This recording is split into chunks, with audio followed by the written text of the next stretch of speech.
right, babe. This place looks familiar. I know, deja vu. I cannot believe that we're starting season 2. I know, you're excited. Tell Mark hi for me. Will Have do. fun. Yeah, have a good day. Bye. Thanks, Mom. Mark. Dave. Good to see you again. Good to see you.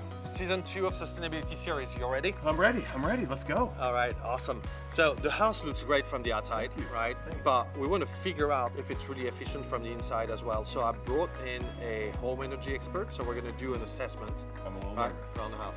Not gonna lie. Don't be. Let's go do it. All right. All right, Dave. This is David from the National Comfort Institute. It's nice to meet you. Pleasure to meet you, Dave. All right, David's going to be our expert today, taking us through the whole home energy survey. Okay, so energy survey. What steps do we need to take?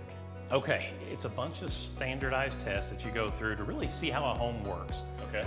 Homeowners usually do it for one of two reasons. One is they're looking to make improvements in their home and they're trying to figure out the wisest way to invest their dollars. Okay. The second is there's a problem they're looking to have solved. And the most common are like dust, uncontrollable humidity, high utility bills is one of the most common. Yeah. Big one. And if you have high utility bills, it can come that you're using a lot of energy. And there's two main factors contributing to a lot of high energy bill. Do you know what they are? Well, I would say number one is the building envelope. How it's built, how it's insulated, and what air is getting in or out. Right. And then two, you want to look at your appliances, your mechanicals, making sure that you have high efficiency equipment and everything is running perfectly, right? Okay. But it's also about comfort.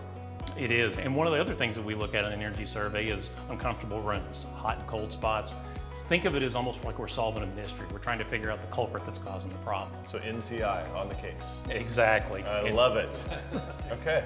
So what we're doing is basically what you guys addressed earlier. We're going through, we're looking at the building, we're looking at the HVAC systems. Now, one good thing is since this home's been recently renovated, the HVAC system is brand new. It's tested out really good. You've got a brand new Daikin fit system in here. We love it. So a lot of good there.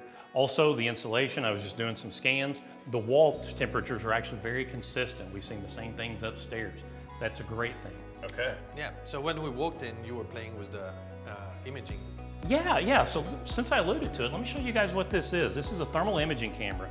What it does is it allows us to see heat so we can find like insulation defects and things along that line. Just to give you an example of how it looks. There's nothing exciting if you look at these walls, which is a good thing. That's a good thing. That's a great thing. But let me give you an idea of what we look for. You'll actually be able to see an imprint of my hand up there. Gosh.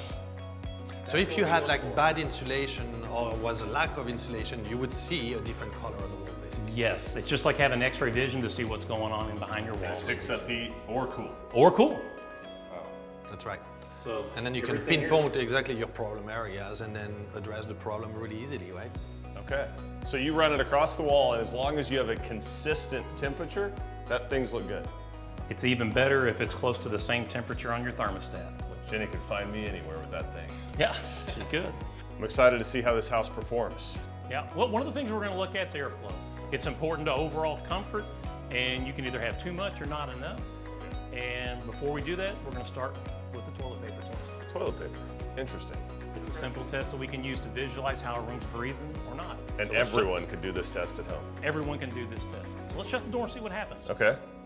So we're going to test it. That's really high tech. I'm going to take, it is, isn't it? So we're going to take this, and if it blows out, then we know that this room is in a vacuum, it's inhaling. If it blows out, we know it's exhaling.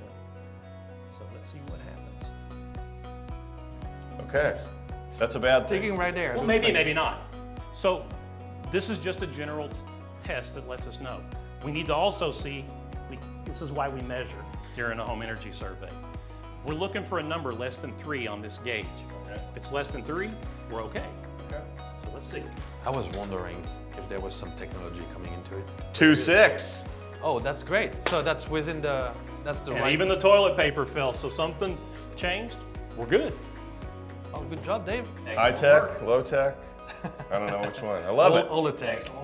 So David, you did all the measurements right before we arrived. I did. I tested everything. And good news, everything's exactly where it ought to be.